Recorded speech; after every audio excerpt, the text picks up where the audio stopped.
This engine is ready to install back in the vehicle. The only thing I do not have is a front crank seal. So the balancer is not installed, the belt's not on it, but that's alright. I'm going to take care of that with the engine and the chassis. So let's go ahead and get this thing installed.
So I'm working on dropping this in, and as you can see, we're not quite lined up on this transmission mount.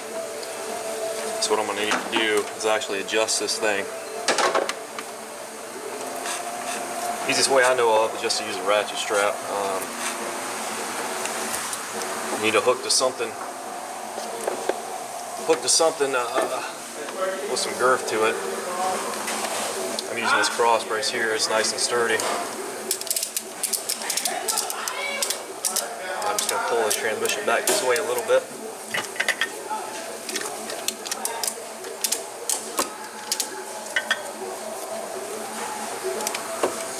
About like that. It's pretty close.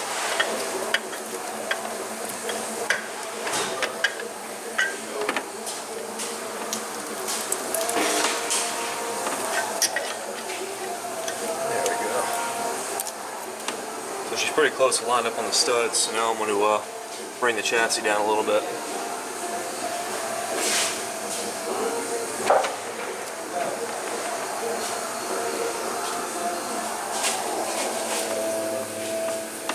You can see now it's kind of bound up, so I need to make some more adjustment this way. Get this thing to pop in and not be bound up anymore.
just like that.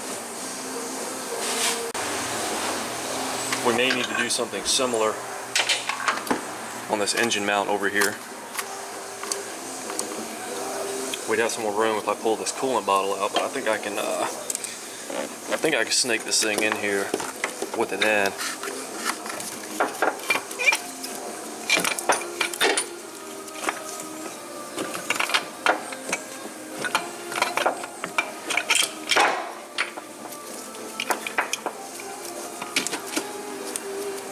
So we're on the studs, but our bolt holes for the mount aren't quite lined up. So I'm just going to shift this engine over in order to get that lined up.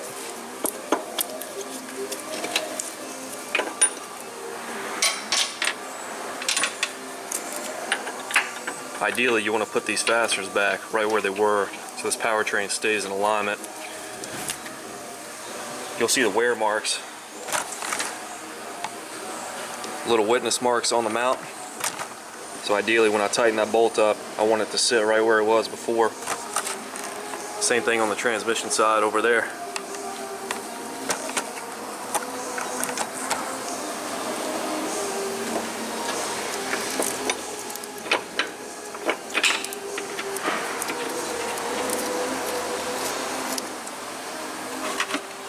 The last thing you want to do is go try to ram these in with an impact. I see a lot of people try to start these with an impact and they really destroy things. I'm gonna let this subframe down a little bit more.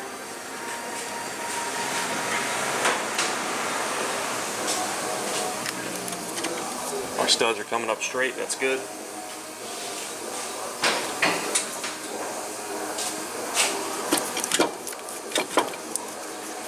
Now I'm gonna lift this engine up just a hair.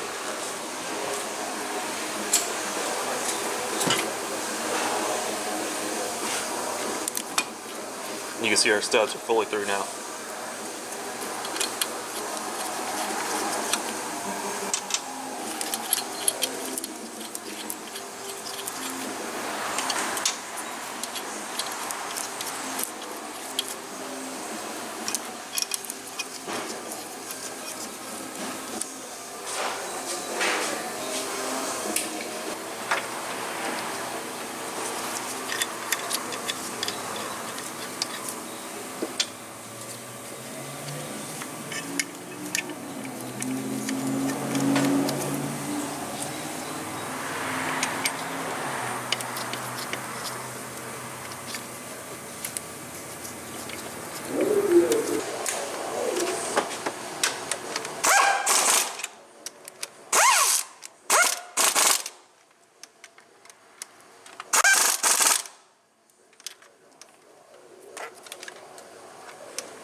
At this point here, it's all nuts and bolts. Get the subframe bolted back up, get all these hoses reinstalled. Easy peasy lemon breezy. So you watch me do it, and then we'll touch back when we're ready to do some housekeeping.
once you get the powertrain back in, you want to do some quick checks. Obviously make sure nothing got pinched in between the subframe and the chassis. Any lines like this, you want to make sure they're loose and ready to go back wherever they went. Same thing on this side. Make sure nothing got pinched anywhere. You know, now's your time to catch it. No harnesses, nothing crazy like that.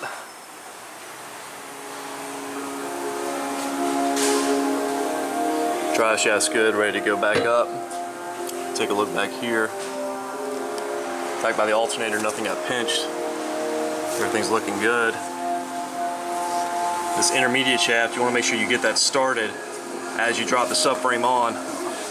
Otherwise, you may not have enough room without doing some, you know, dropping the subframe back down to get that started. So as you can see here, it's already started. I can suck it down all the way, just like that. You notice I put some anti-seize on there too. It was kind of rusty, so I wanted to make that a little bit easier. But basically now at this point, it's just reassembly, reversive removal. So I'm going to get this thing buttoned back up, get the exhaust back on it, and then we'll check back when we're ready to start this thing up. Alright, we are drawing to a close on our project here. We're starting to wrap up the finishing touches. As you can see, intermediate shaft is installed in torque, drive shaft, exhaust system, all the subframe bolts are tight. Everything on the top side of the engine has also been installed. The only thing up top that has not been installed at this point is just the cowl and the wiper arms.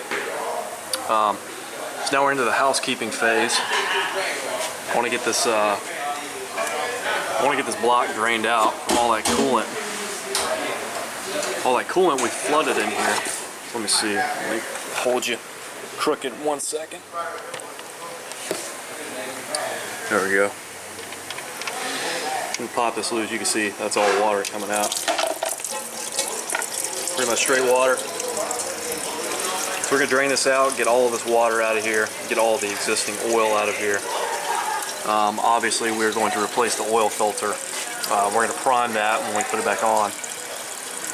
And fill the cooling system, recharge the AC, and this thing is going to be ready to run. While this drains out, because you can see how much cooling got in the engine block, I'm actually going to put some oil up top to kind of flush the engine out a little bit. You know, just put a couple quarts of oil in there and let that run down and drain out too, just to flush any of that remaining coolant out of there. You can see we're pretty much straight oil at this point. There's going to be hardly any coolant in the block. But we're going to get started on all of that. And yeah, this thing should be ready to run here shortly. Alright, this vehicle's ready to run. Cooling system's full, engine oil's full. Yeah, let's start it up.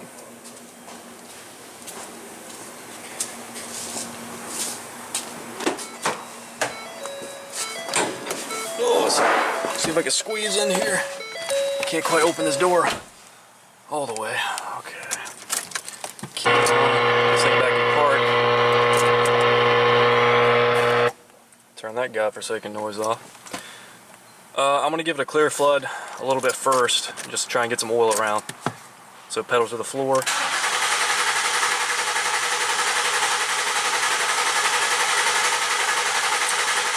Now, I did prime the new oil filter. I just want to make sure that I have good oil all over the place. Alright, let's give it a whirl. Starts right up. Oh, see if I can get back out of here.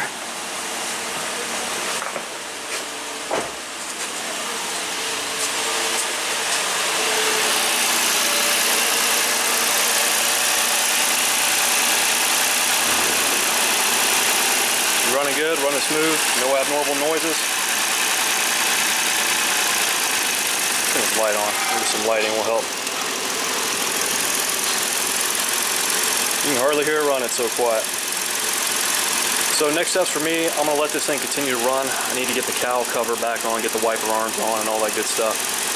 Also need to recharge the air conditioning. So I'm going to get all that done and then we'll take it for a spin. This thing's pretty much all the way put together at this point. We got the cowl back on and the wiper arms on. we're just waiting for this AC machine to finish up. So while I wait for that, I've already taken a look underneath. Nothing's leaking, so all that looks good. Date and time's all good to go. So what we need to currently worry about is we need to reset the Misfire monitors on this thing. Basically cam crank position relearn. So I'm using the Taurus to do it. We get a Misfire monitor neutral position profile correction. Hit continue. Engine normal temperature, gear selector part neutral, AC off, so we're good on all that. Hit continue. It thinks we're not good. Let's see. Engine normal temperature, AC or defrost off.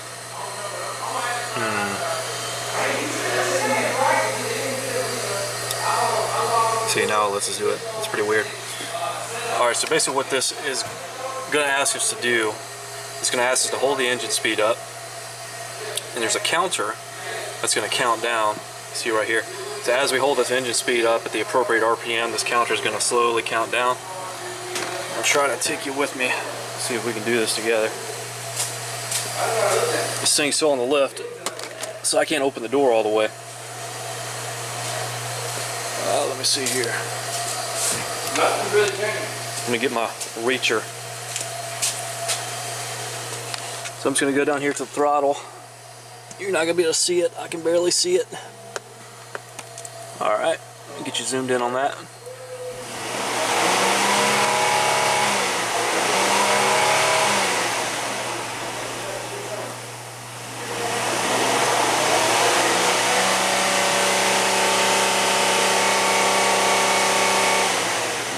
Oh, it's asking us to snap. That's why. Alright. Zoom you back out. Sorry about the shaky camera work. Test is complete. Turn ignition off. Ignition is off. Start her back up. Alright, and that's all she wrote. Now our Misfire monitors will run correctly. That's really the only relearn we need to do on this thing. So as soon as that AC is done, we'll take her for a spin.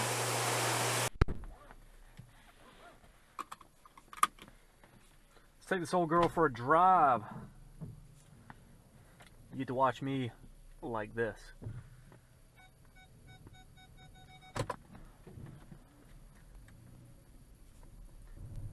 So very similarly to how I did that Yukon that we put the engine in together. That was a fun trip.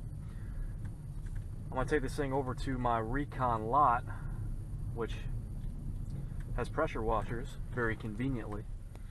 And I'm going to give this engine a nice little spritz off, get any residue off of it. You know, it's just going to allow me to see everything real well when I get this thing back on the lift and make sure everything still looks good. After I get done rinsing it off, I'm going to take it out on the highway, make sure everything feels nice, feels tight. And then last stop for this thing, it's going to be off to the alignment rack. I'm going to pass it off to one of our alignment techs, and they're going to get her straightened out. As you can see, we're a little cockeyed. I believe it was cockeyed before though, when I drove this thing before. But anyways, we're going to get her washed off and see how she goes.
This engine sounds nice and healthy. I don't hear any abnormal noise. It's got good power. So I think she's going to be good to go.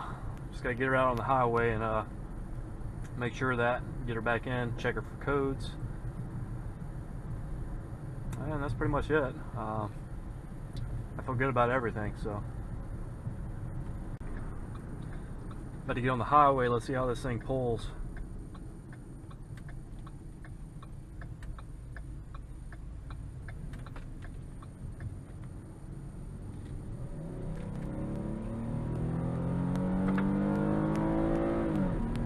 Oh yeah. She's a meanie. This thing's got to have at least 700 horsepower. Whew. 700 divided by 3.5. Yeah. Pretty good though. I'm going to take her down a couple miles, get her back in, check her out. I think she's good to go. Thanks for tagging along with me during this repair. Fairly involved, fairly complex, but not too hard. I'd say total time it took for me to remove this engine, service the chains, and then reinstall the engine. It's about 10 hours, so not too bad. If you're looking at tackling this job on your own, I would highly recommend dropping the powertrain as I did here. Obviously, if you're in a DIY sort of scenario, that's probably not going to be possible, but hopefully you learned some tips about doing this job and you feel a little bit more confident on tackling it yourself. If nothing else, hopefully you enjoyed watching me work. Stay tuned. See you next time.